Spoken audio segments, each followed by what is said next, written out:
I'm walking with the Spirit, and I'm talking to the Spirit. I'm learning from the Spirit, and I'm turning to the Spirit. I'm growing in the Spirit, and it's showing the Spirit. I'm walking with the Spirit in front of me. Well, I'm walking with the Spirit. I'm talking to the Spirit.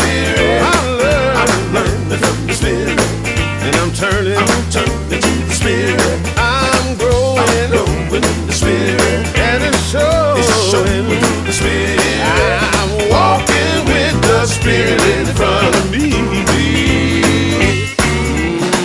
When I find myself in one of those situations that's leading to some kind of drama or confrontation, I go within and get plugged into my friend before it's too late. I put the Spirit in front of me to make those crooked places straight. I'm walking with the Spirit, and I'm talking to the Spirit. I'm learning from the Spirit, and I'm turning to the Spirit. I'm growing in the Spirit, and it's showing the Spirit. I'm walking with the Spirit in front of me. When I find myself in one of those situations, when I don't know what to do and got no explanation, I go within and get plugged in for a revelation. 10 times out of 9 things will work out fine without my participation. I'm walking with the Spirit. I'm talking to the Spirit. I'm learning the Spirit, and I'm turning to the Spirit. I'm growing with the Spirit, and it's showing the Spirit. I'm walking with the Spirit in front of me.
Spirit in the house. Yeah, yeah. I said Spirit in the house. Come on, y'all.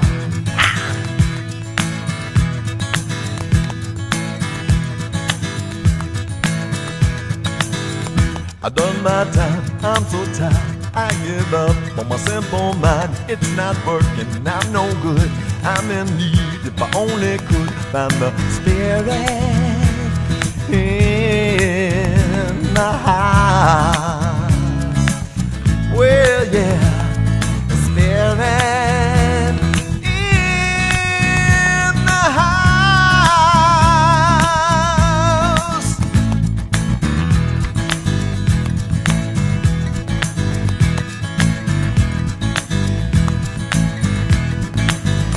Lights just stop, I go through.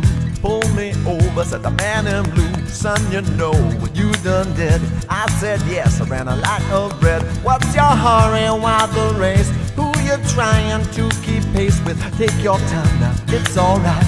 Got your answer, you can't hide from the Spirit in the house.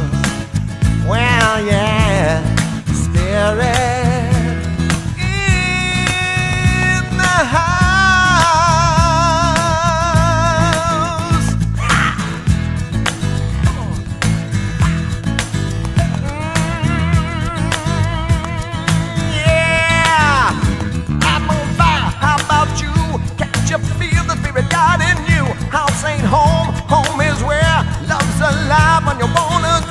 in the spirit in the house.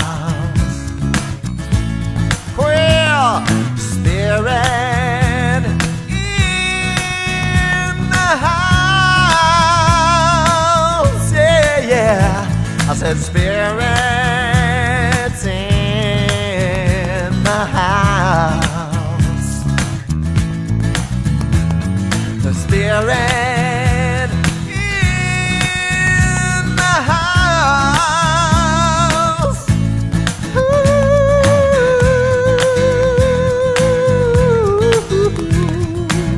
Spirit in the house, y'all.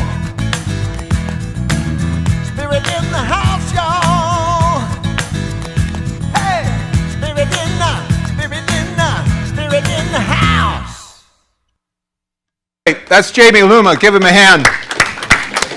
And when you meet him in real life, you'll give him a big hand, right? Yeah. I'd like to welcome everybody to the Greater Philadelphia Center for Spiritual Living.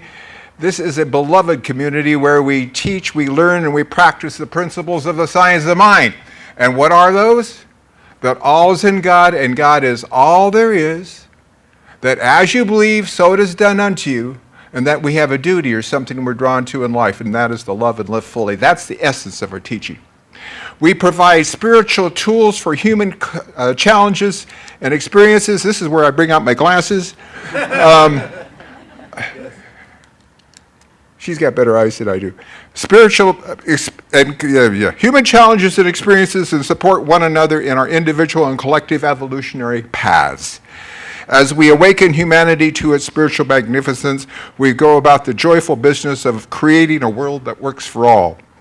Please join me in stating our purpose statement: living, loving, learning, spirituality that works.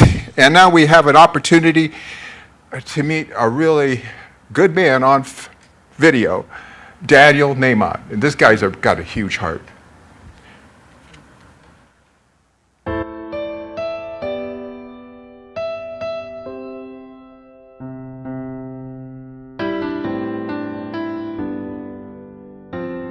I will leave this world as it is, go inside to find my God. I will leave this world as it is, go inside to find my God.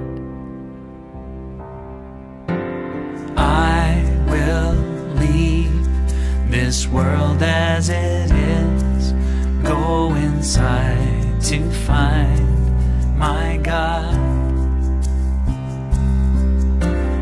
I will leave this world as it is, go inside to find my God.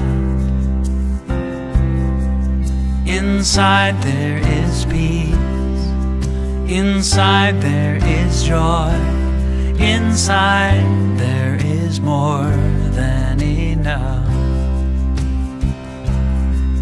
Inside there is peace, inside there is joy, inside there is sacred love. I will leave this day, I will leave this day as it is, go inside to find my God. I will leave this day as it is, go inside to find my God. Inside there is peace, inside there is joy, inside there is more than enough. Inside there is peace, inside there is joy, inside there is sacred love. I will leave this life as it is, go inside to find my God. I will leave this life as it is, go inside to find my God. Go inside to find my God. I'll go inside to find my God.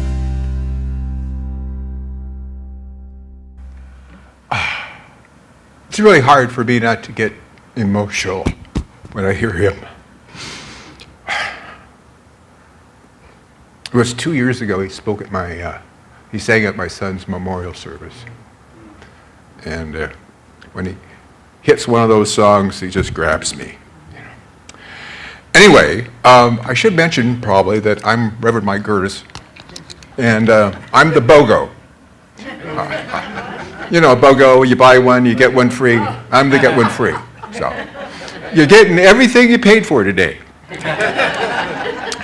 So we're going to have a kid talk to begin with, and I see, oh my goodness, I see Natalie there. Is that right? I like your hair. And it looks like you've got a couple friends with you. Good. And I see Mila back there. And I see Henrik. We're doing pretty good. We're growing. See, it's important as the teen group gets older that they bring younger ones to replace them. That's what you folks need to do too. You see, as we mature, you need to bring younger people along. I'll take older ones too, but you need to bring more people in with you, especially as we're coming back at this post-COVID era. Okay, kid talk. Question. Do you know how to create your own heaven?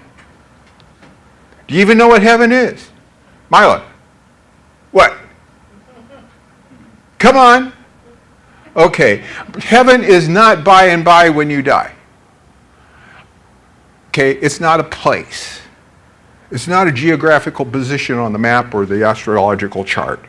It's an experience. It's a place where you feel peace and joy and contentment and oneness with all. That's heaven. And I've found that there's no peace when you just, you know how great it is like at Christmas time when you get joy, when you get gifts, or your birthday and you get gifts. Anytime you get gifts, and it's yay, and you feel all good about that, or you saved up your money and you bought something. It feels really good to have stuff. I notice though that when I buy stuff, after a while it kind of loses its savor for a while. It's not so as exciting as it used to be. And so what I'm going to suggest that you do to experience a little bit of joy, a little bit of heaven, is take one of those gifts that you've been given over the years, a toy or something like that, it still works, but you're not using anymore. And why don't you find somebody else to pass it on to? Find somebody else to give it to. And you know what happens? You're going to find that when you give it to somebody else, not only are they going to enjoy it, but you're going to enjoy perhaps the gift of giving it more than you ever did the gift of receiving it. There's real joy in giving. I got more to say about the kids later, but for now, that's it for kids. Bye-bye. See ya. It was good to have you. You're going to go up with Edie Jadek. Give her a hand.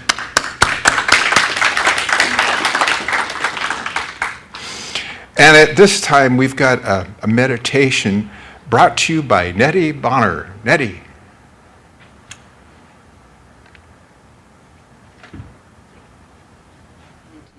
Yep. Turn it up. Nope. Here. Good morning. Good morning. Before I start the meditation, I'd like to offer a quote from Isaiah to guide our meditation. For you shall go out with joy and be led forth with peace. The mountains and the hills shall break forth into singing before you. So let's take a minute and slowly become aware of our breath. Breathing just a little more slowly, a little more deeply. And if there's anything in our hearts and minds that might stand in the way of our joy or peace in this moment, gently put that aside and focus on your breathing. Focus on the deep knowing that all is well. And for a moment, let's think of joy. We know that the joy of the divine is ours, now and always.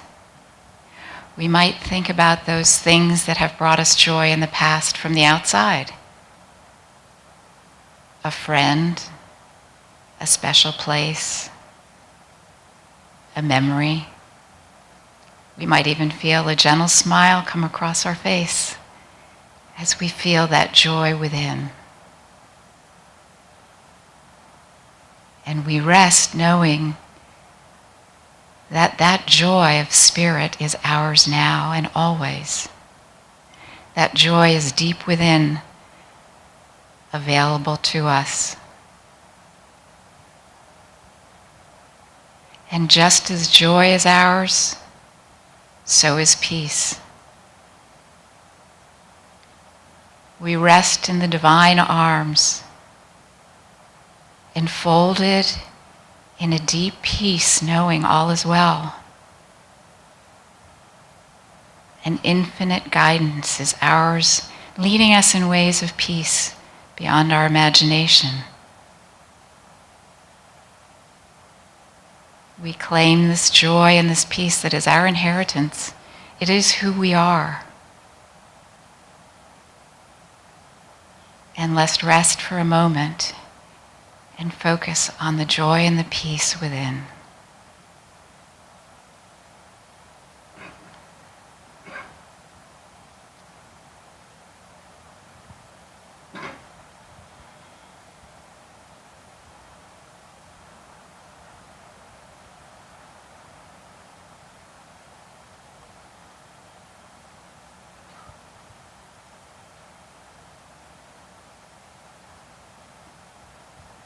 And as we bring our awareness back to the room, we remember now and always that we are joy and we are peace.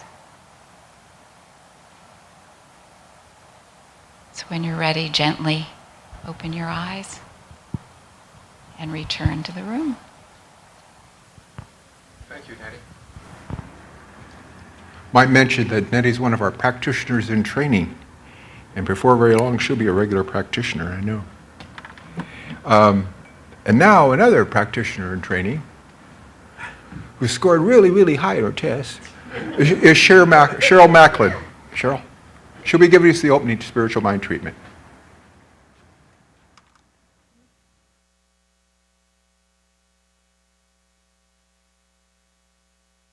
Good morning, everyone. I feel like Daniel Nahmad gave us our opening treatment, and then Nettie kind of gave us another one. So I feel like we are very grounded in the spirit within. And I'm going to state this treatment in the first person, and I invite you to take it for yourselves. I know that there is one God, one perfect life, one source. And this God is love and peace and joy. And this God expresses through everyone and everything. And therefore, I am an expression of this God. And as Daniel Nahmad said, this God is within. And as I connect with the God within, I express these God qualities. The deep, perfect peace, the love, and the joy. And I honor these qualities being expressed in each and every one here, in each and every one participating in the service, in each and every one listening. I am so grateful for this community expressing the truth that we are all one with this precious, perfect presence. I feel the peace settle in as I connect with God within. I feel the joy as I connect with the words and the songs and the company that is here today. I know that this Sunday celebration is already firmly established as a wonderful expression of the love, the peace, and the joy of God. I know that this is the absolute truth. With grateful acceptance and great gratitude, I release my word to the law, knowing that it is acted upon and done. With great joy, I release it, I let it be so, I claim it, and so it is.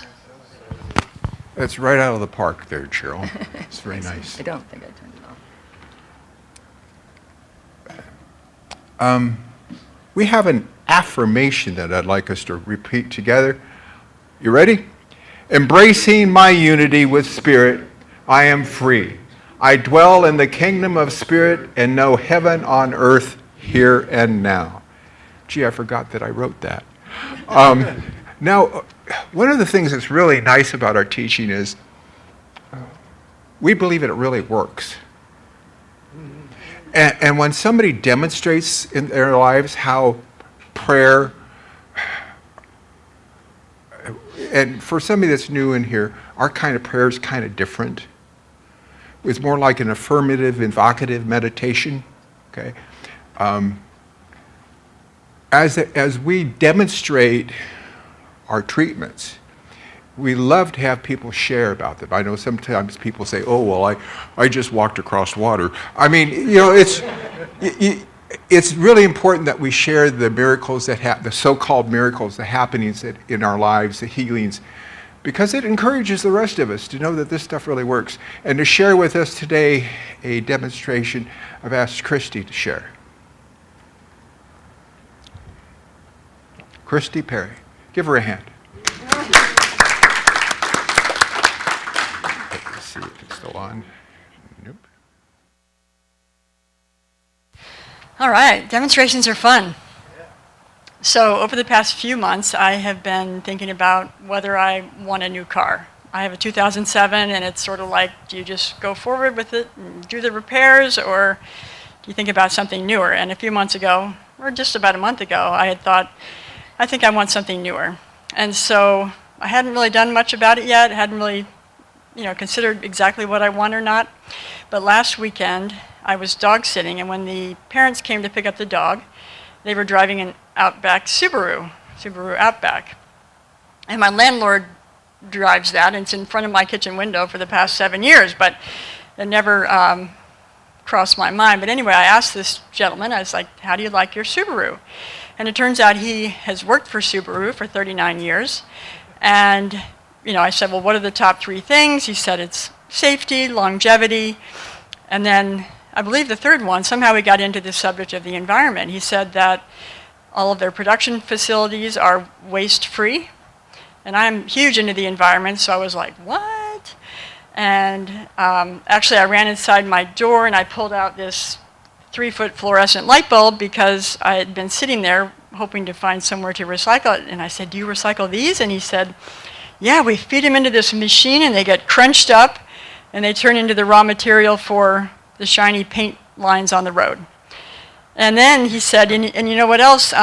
We were talking about his plant in Indiana, and he said it's certified wildlife habitat around the building. And I was like, what? That's my other favorite passion. And so finally he said, well, let me know if you're interested, send me an email and I'll start the paperwork for you, and you can have it at retail cost. And I was like, what? Just because me, because I sort of babysit for your dog because my daughter used to, and now she's out of town, and yeah, the wife chimed in, and she's like, "You love Stuart. You know, Stuart's the Westie." So, you know, I get a good deal for that. And so the moral of the story is, here's a multiple choice question. It's good to partner with a dog or the universe in what you want in your life, because it makes it so much easier. I hadn't actually lifted a finger to figure out what I wanted yet, and I'm pretty sure it's going to be a Subaru. So, thank you. Thanks for sharing, Chrissy. Yeah, I don't think it's any secret why God is dog spelled backwards, do you? No. So, before I give my talk today, I've asked one of our practitioners, Joe Lurquin, to share a reading with us from The Science of Mind by Dr. Ernest Holmes, who is the founder of our teaching.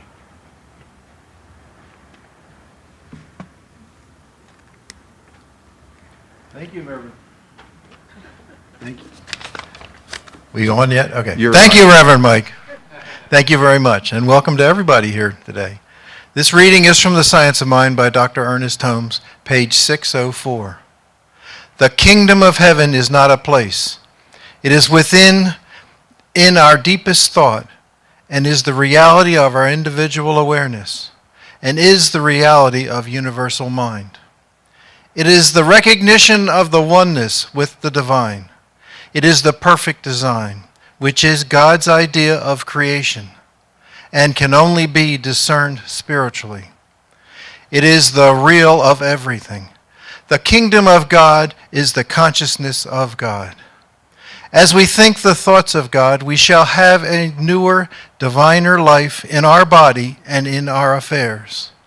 We shall have entered the kingdom. Thank you. Thank you, Joe.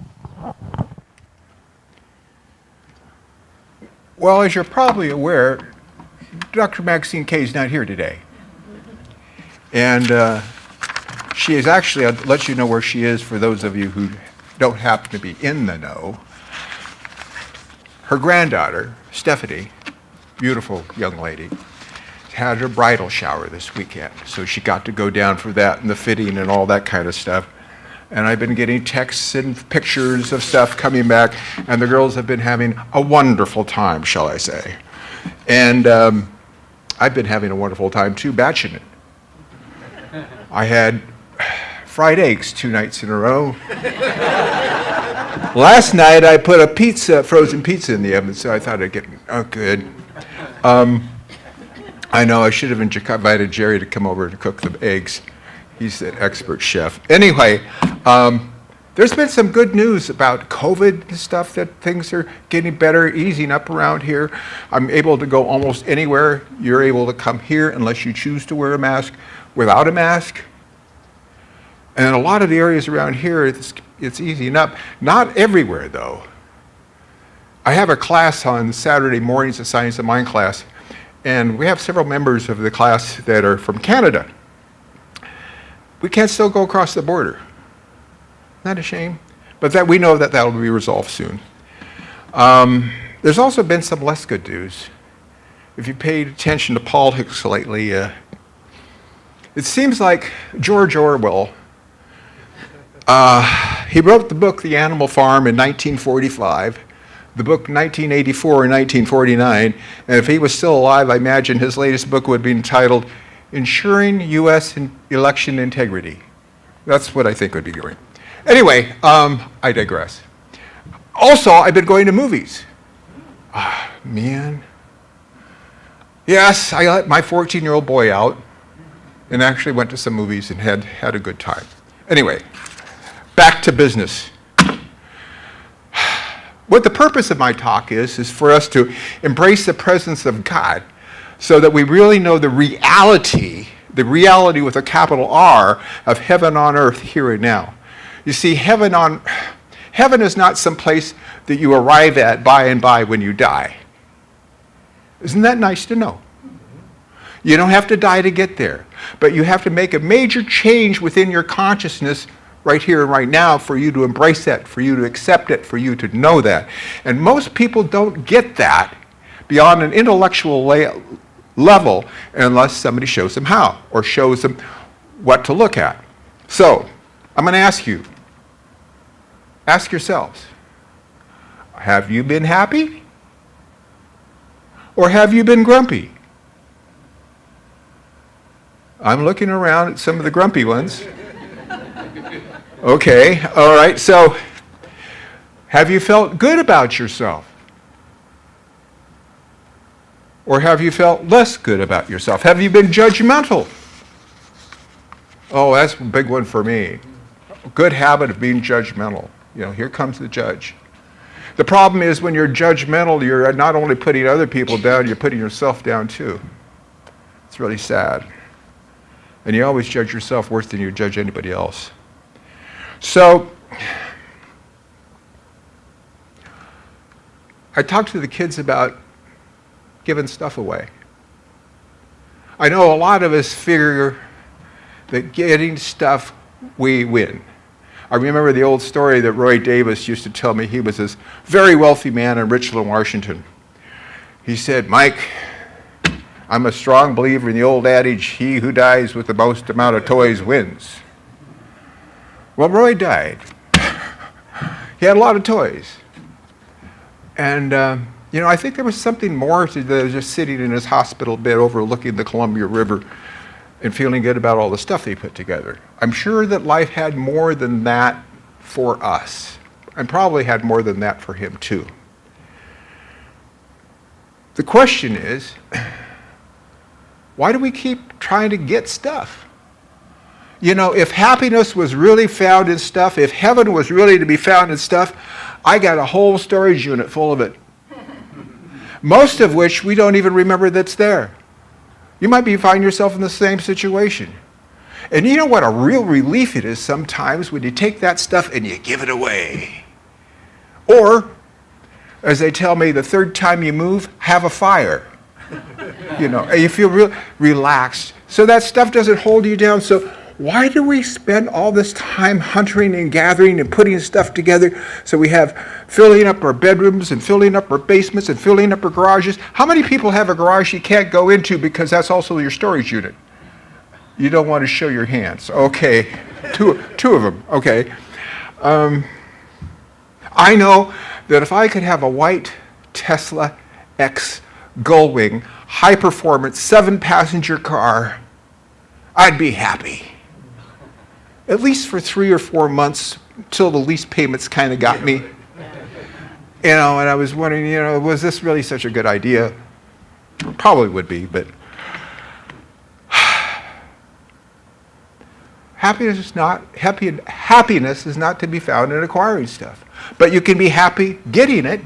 It's just it doesn't last. It's like a non-all-day sucker.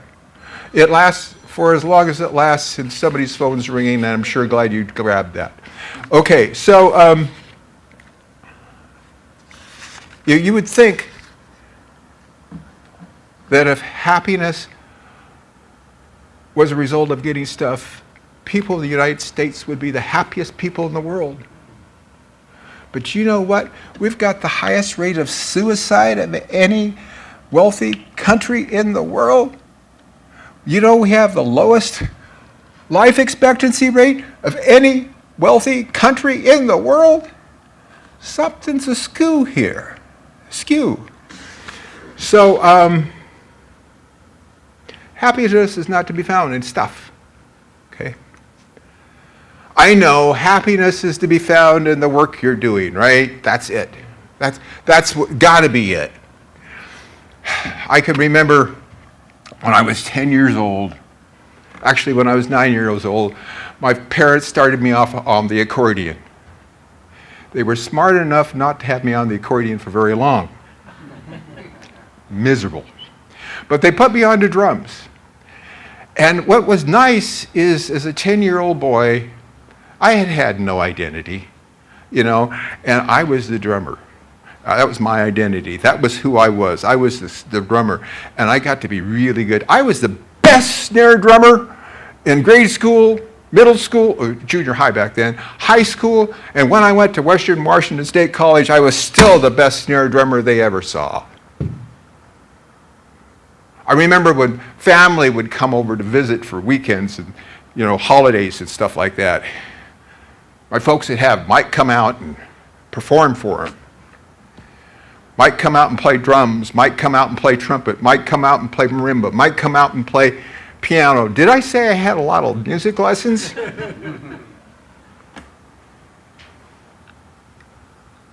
And so I went on the road and I played music for my profession for the first 19 years of my so-called adult life-ish stuff. And I found out that trying to become a rock and roll star was really hard. Because I got so hip, it was hard to stay alive. And then I found out that living on the road, after a while, it was losing its luster. And finally, I was in Richland, Washington, playing at the Hanford House. We had this long contracted gig there. It was 1 week short of 6 months. That's a long time to be in a club. And they had made the mistake of moving us from the motel rooms to rental apartments, furnished rental apartments. And I hadn't had a couch and a refrigerator and a thing to put knickknacks on for over 2 years. So when I had that, I said, I didn't want to go back to the road. I don't want to be living off of a hot plate. And, back then we didn't have microwaves, so it was one of those little heat toaster ovens. And I thought, maybe it's time for a career change. Because what really happened was that I was at that club and it was kind of slow one night. And I came to the realization that what I had been playing drums for was not so much for the joy of music. Although I do find joy in music. It's fun to play music. But that's not what the driving force was. The driving force for me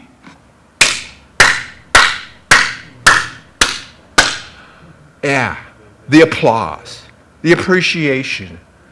That's how I got love from people. And when I performed for you, you would love me. When I performed for my folks, they would love me. Ooh, that's creepy, isn't it? When I came to the realization that that's what I was doing it for, was basically get the love that I didn't feel that I got as a child, I thought, enough of this. And so they said. Now, I've played drums subsequently from time to time at various gigs I've had. Usually they've been associated with other jobs I've had. And then I became, from that, I got a job as a radio salesman. How did I get a job as a radio salesman? Well, you know that Hanford House place in Richland? I was waiting tables until I could figure out something else to do, and somebody said, I thought like the way I handled their table, and they said, son, how would you like to earn big money in the two-way radio business? I said, okay. And that was today, 44 years ago. Happy anniversary. 44 years ago, today. Okay, so I thought, okay, the reason I got into it because I wanted a job, something to pay the bills, to be a member of society, to actually maybe eventually have a house and that kind of stuff that real people had. But something funny came up once. This one customer I had down in Boardman, Oregon, forget his name now, but I'll never forget his face. I sold him, and he was a custom hay swather farmer person. They go around do custom combining, they're cutting the hay and baling it and stuff for people.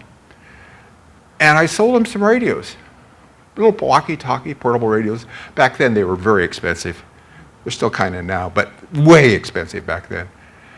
And he came in one day, he said, I hadn't seen him for a long time. And he had some scars on his face and on his hands. And I said, I wanted to tell you something. Those radios you sold me saved my life. Because I got caught in the swather. And if I hadn't been able to reach out and get my son on the radio, I would have died there.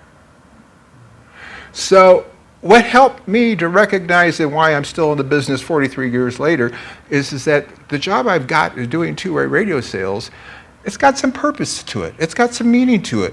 It's one of the reasons why most of my customers today are fire departments, police departments, hospitals, that kind of stuff, because I really find I want to be a part of something that's important. I want to be part of something that's serving other people. I find that when I do something just to get, it's not satisfactory. Because I can never get enough to be satisfied. I'd never be a good Roy Davis. Because there's never enough that way. So, the sales manager I had at that first radio company happened to belong to the strange church called the Tri-Cities First Church of Religious Science. Yeah, we used to call ourselves churches. And religious science was a word that people said without worried about scaring you away, thinking we were something else. We're not associated with movie stars. Anyway, I digress. The point of it is, what is the point? The point of it is that he got me coming to the center, coming to the church. And the first time I walked in, I heard this strange song called "Be Still and Know That I Am God." Some of you are familiar with that. I thought, ooh, it's kind of different. I didn't expect to hear this. And then what I heard was stuff that I could actually believe, I could actually understand, I could actually make sense of. Because before that, I had a spiritual hunger. I was starving. I would go to Bible studies. I would go to different churches around the Tri-Cities community. And I would go, and it was like I'd come away with a couple grains of corn, kernels of corn. I was starving spiritually. And so when I came into the Tri-Cities First Church of Religious Science at the Rivershore Hotel in Richland, Washington, I felt like I came home because I was fed. And you know what? And this holds true today. You don't have to agree with anything I say. We do not practice religious pride here. We do not practice spiritual pride here. We do not practice spiritual or religious shaming here. You're welcome to believe whatever you want to believe. You're welcome to take whatever you want to take, so long as you can use it and apply it in your own lives. Because we do teach that unless you can understand it enough to apply it in your own lives, it's not really yours. It's not really yours yet. So after taking a bunch of classes, I found out that I was on the pathway to becoming a minister. And I thought, oh boy, that'll be something to do by and by, when I retire. I'll become a minister. And as it turned out, I was my teacher, Reverend Mary D. Cameron's only graduating student, because the others had other things happen. So, but before I actually graduated, she decided to jump off the planet. So I had a neighboring pastor up in Spokane, Washington, come down and install me. But that's been 33 years ago. Yeah, over 33 years now. And what I find real happiness is in providing a service to other people, being a significant difference in helping people wake up. There's a lot of people that aren't woke. There's a lot of people that are asleep. And a lot of people that just want to go say, oh, things are fine. Also, one of the problems is, and one of the solutions, one of the problems is some of us, when we get into this teaching, we say, everything's just fine, thank you. And it's not fine. We can't take a look at racial injustice, gender injustice, gender inequality, people not being able to love the people they love, People trying to stop other people from having free elections and think it's just fine. What we teach is that you need to know the truth within yourself, know that everything is just fine within you, because right where you are, there's a presence and a power which is God. It is revealing itself by means of you, and that it will guide you and direct you to the next right thing to do. And that next right thing may get up and scream your head off. So this is teaching, is not just to sit by and say everything is all right teaching. This is a teaching of social action. I know some people don't like that, then don't do it. Because this teaching doesn't ask you to do anything you're unwilling to do. It's your choice. And your choice to accept things just the way they are, or to work with other people to make things better. Again, it's your choice. It's all about choice here. You know, it's interesting. Last week, when I was the Sunday school teacher, well, before that, I've asked many adults, if you weren't doing what you're doing right now, what would you like to be doing? And you know what I oftentimes say here? I'd like to travel. I'd like to work in my garden more. I'd like to maybe see the grandkids, but I really would like to travel. I asked the kids the same question. Do you know what I heard? This is exciting. I heard, I want to protect the animals. I heard, I want to save the environment. I heard, I want to stand for justice, fairness, and equality. That brings...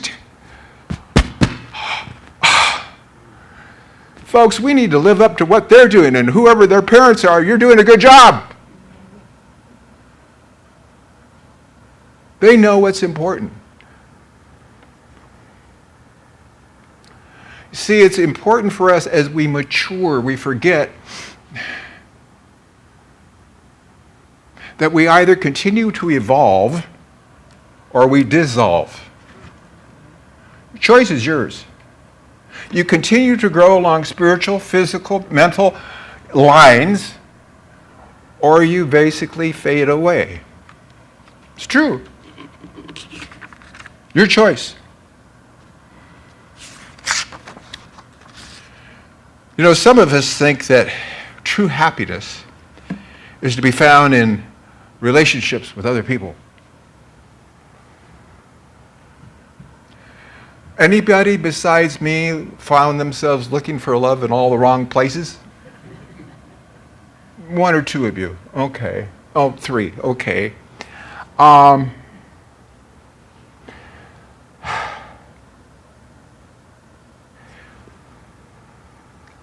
If you're approaching finding a loving relationship so that you can make yourself well, or that you can make yourself whole, or you can find love in your life without first being whole, without first being well, without first loving yourself,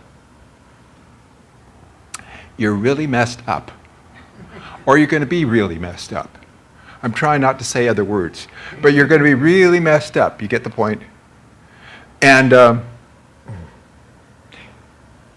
lot of us find ourselves falling into that.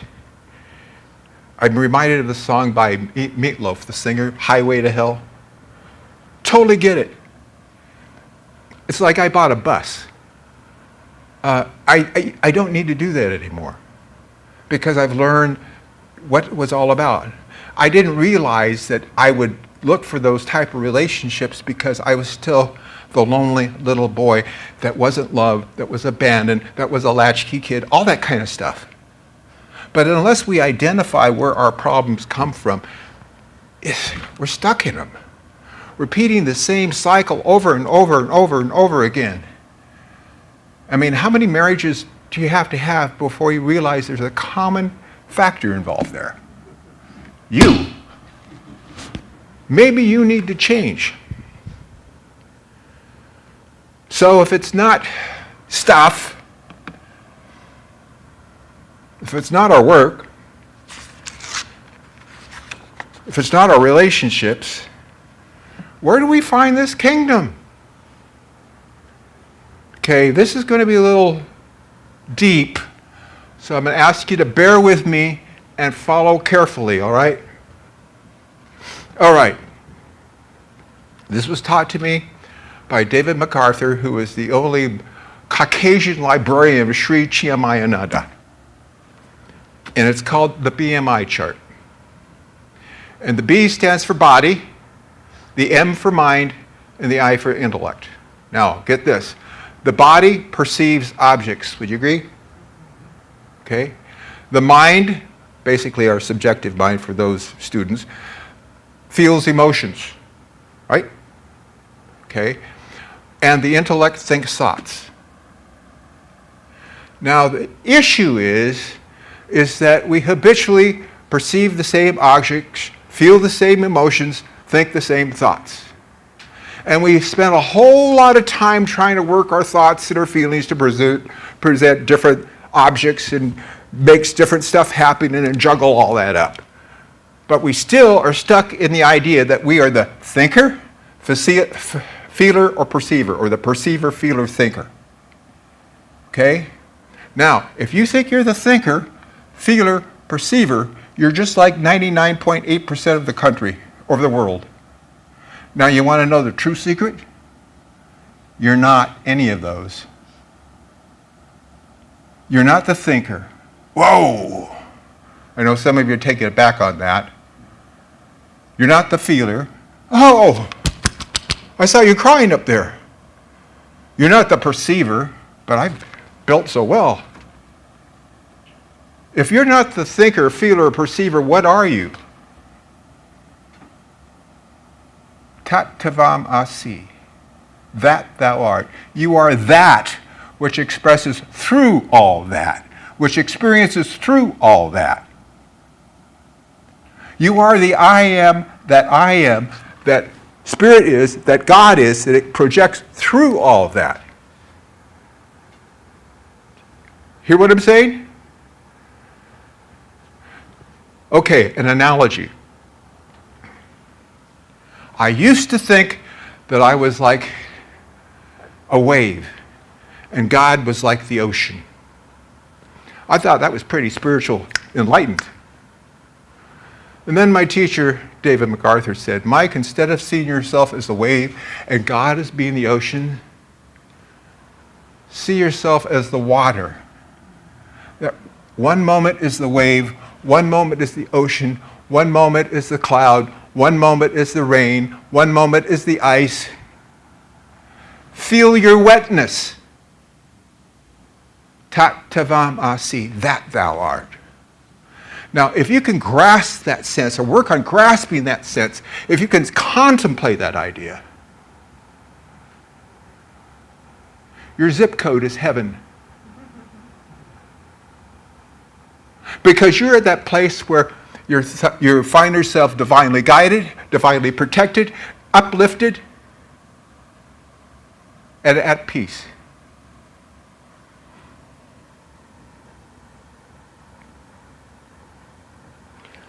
Life's got wonderful things to express through beings of you. So the next time you find yourself lost along your way, and we all do, nobody gets so spiritual that they don't lose their way once in a while. I can attest.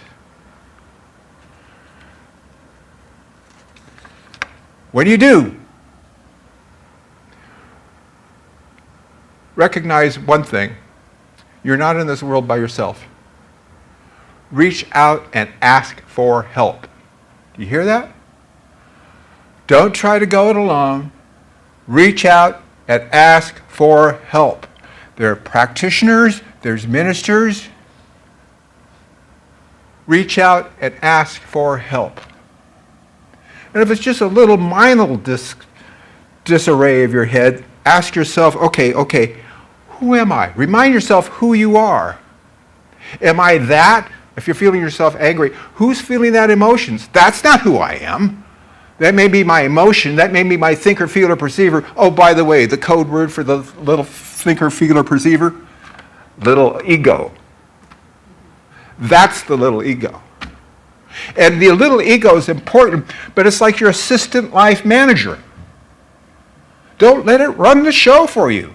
You run its show. You are the director. It's the administrator. Ask yourself, who am I? And keep calling back into remembrance that you are the cause to your own experience. And choose this day who you're going to be service to through the greater idea of God by means of you. Now to close, if Bob Dylan was here, I'd have him sing that song, "You Gotta Serve Somebody."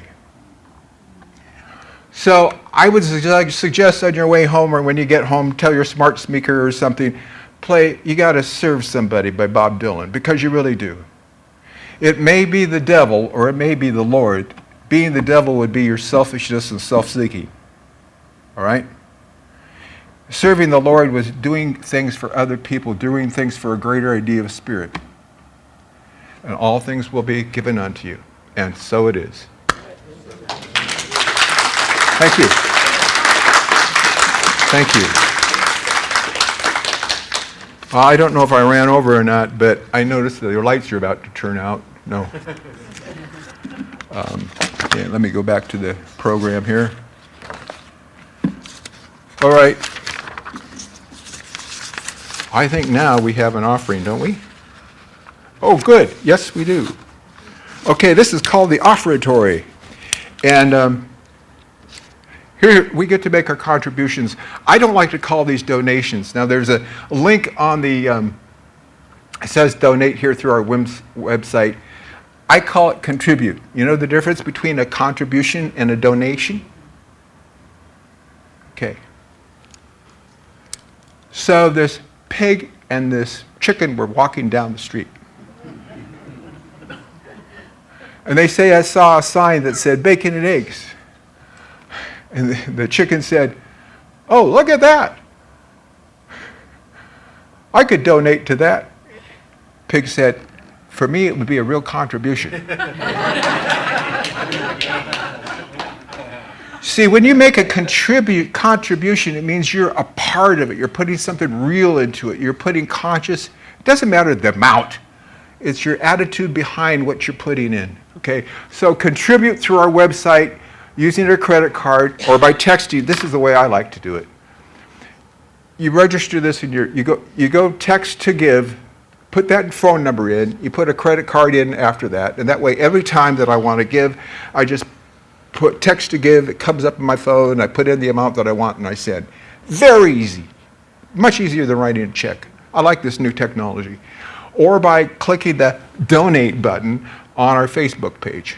So please make your contributions and know that as you do, we're here to help you.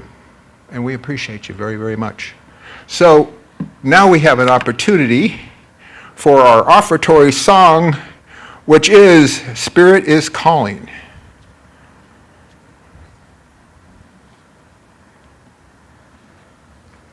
Oh, I'm sorry. Prosperity of celebration, affirmation. This is mine. Remember, I'm new here. Okay. Together, let's read this. I choose to celebrate prosperity. Divine love blesses my gift. It is my acceptance of God as the source of my abundant supply. With joy and gratitude, I share my abundance with the center. In doing so, I am one with the law of circulation. My tithe goes forth to heal, to prosper, and to bless. It returns to me multiplied abundantly, and I am prospered, and so it is. All right.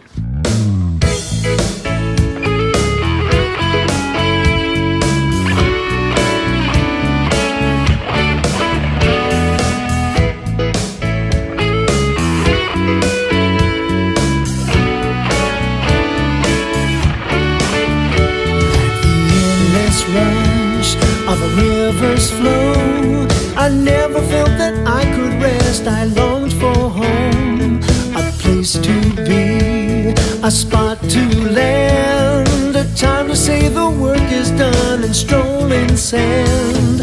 Gradually the truth appeared, like waking from a dream.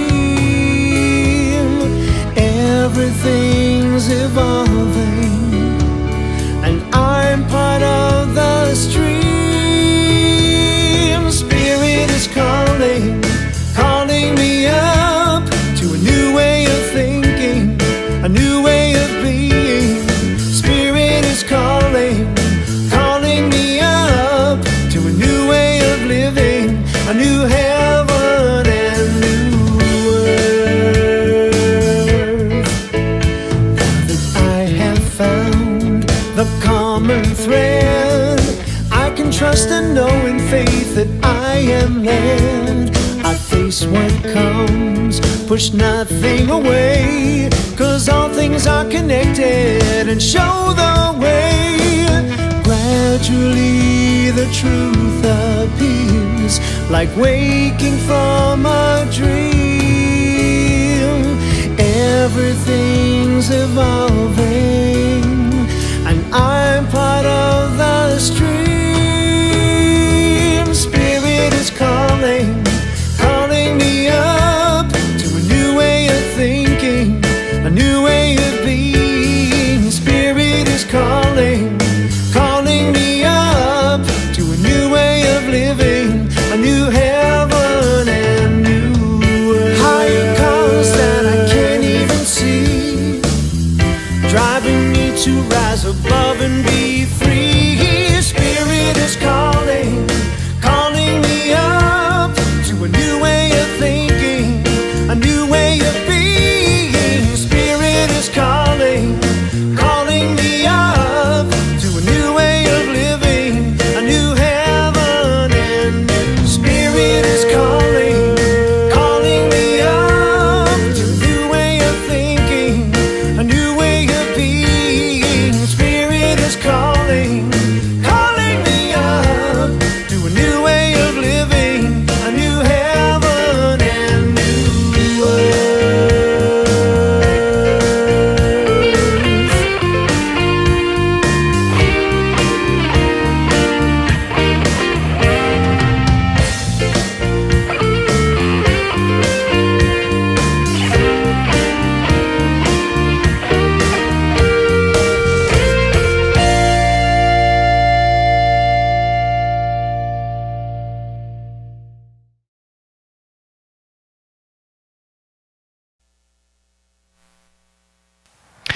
Hi, everyone.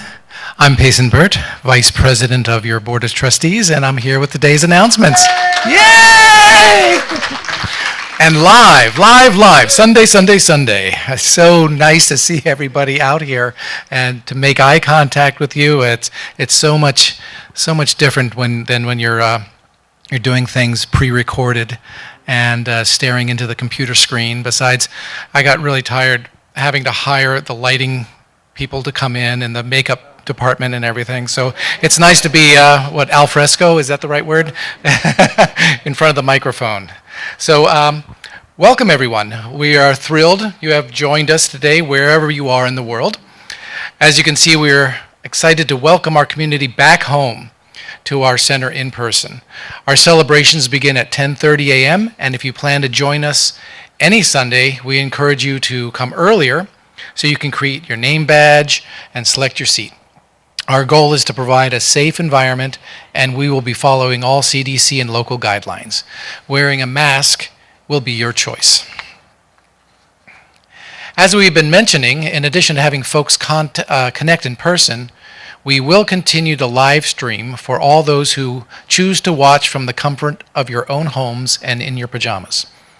As a reminder, to view from home, just visit our website, www.cslphilly.org, and click on the orange Watch Live button to see the streaming, as well as all our virtual love notes and past Sunday celebrations.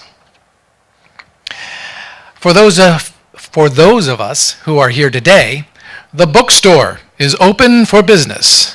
To be sure, yay! To be sure to stop by and reacquaint yourselves with our many spiritual books and inspirational gifts.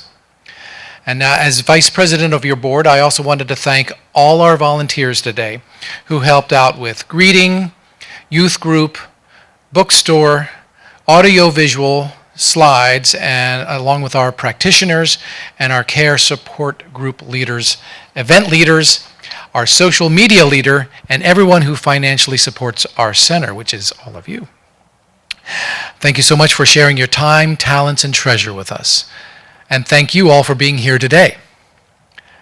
Well, that's our announcements for today. So it's a lovely world out there. Let's have one more song and enjoy the rest of the day. Thanks.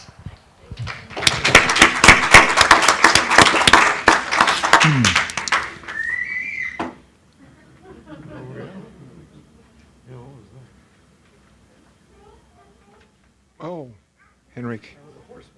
No, it was Henrik. Henrik. What's that? Henrik. Oh, Henrik. So are we doing? Is there a song coming? Are we doing something different, Jeff? We're bringing the kids down? We can bring the kids down if you want. Yeah?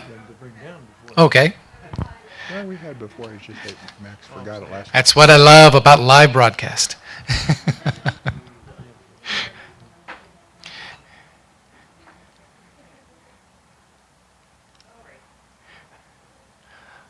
Love those 50 advertisements that were live. Henrik.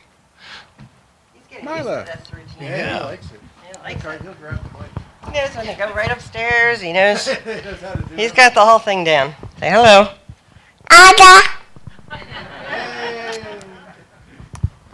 You want to hold the mic? No, you can. So we're reading a book upstairs, and we, This book, you all know it. How to fight. And yeah, that's what we did. What did we learn? Right. That. Okay. Let go. Oh, here we go. We learned about neuroplasticity. What? Neuroplasticity. Neuroplasticity. Yep. That's a big word. Boy, you got to teach us that. That was it. Who are your friends? Oh, yeah. Natalie, Introduce. This is Wyatt and this is Caleb. Hi, Wyatt. Hi, Caleb. Welcome. So specifically, we learned about neuroplasticity. Very, very good. But our patterns of thought, and taking a pause and knowing that we can change the way we think about things, and those then will become our new patterns of thought, which then can improve our experience. Thank you, Edie. Thank you, Edie. Thank you, kids. And so I think we're ready for our closing song. Okay, enjoy.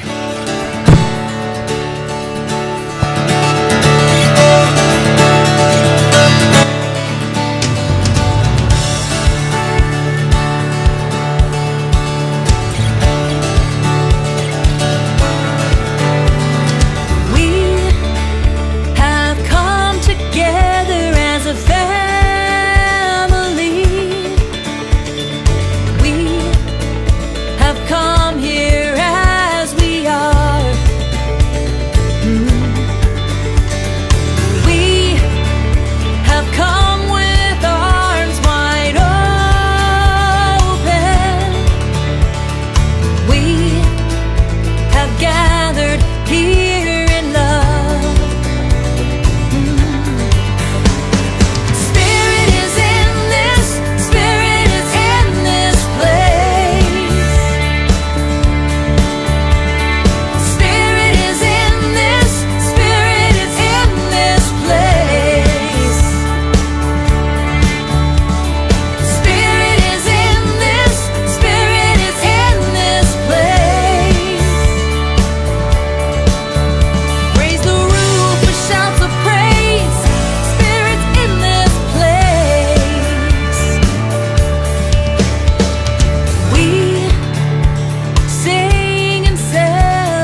I am all the kingdom of God, the kingdom of heaven that is expressing by means of us, because right where we are, I am that. And so it is.